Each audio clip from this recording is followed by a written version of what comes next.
યુવાઓ ક્યાંક ના ક્યાંક રસ્તો ભટકી ગયા છે. આપણો પાડોશી દેશ કયો છે ખબર છે બધાને? કયો છે? પાકિસ્તાનનો યુવા જ્યારે રસ્તો ભટકે એટલે એ આતંકવાદી બને, અને આ ભારત દેશનો આપણા વિસ્તારનો જ્યારે નાગરિક રસ્તો ભટકે એટલે એ કોંગ્રેસી બને.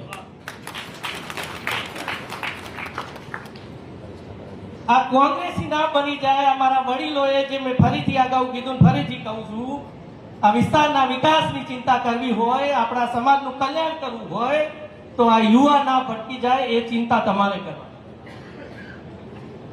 આ દેશના યશસ્વી પ્રધાનમંત્રી નરેન્દ્રભાઈ મોદી સાહેબની વિકાસની ટાંકી ભરેલી છે.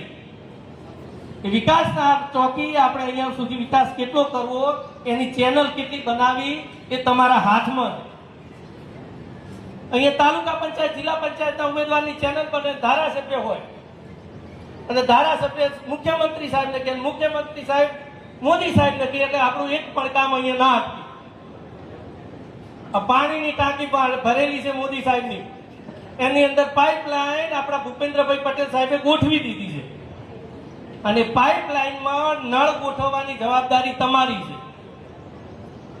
અને આ જિલ્લા પંચાયત, તાલુકા પંચાયતના નળ ગોઠવતા પહેલા આ પાકિસ્તાન અને કોંગ્રેસીઓ આ 4 દિવસ દરમિયાન એમાં બૂચ ના મારી જાય, એને સંભાળવાની જવાબદારી તમારી છે.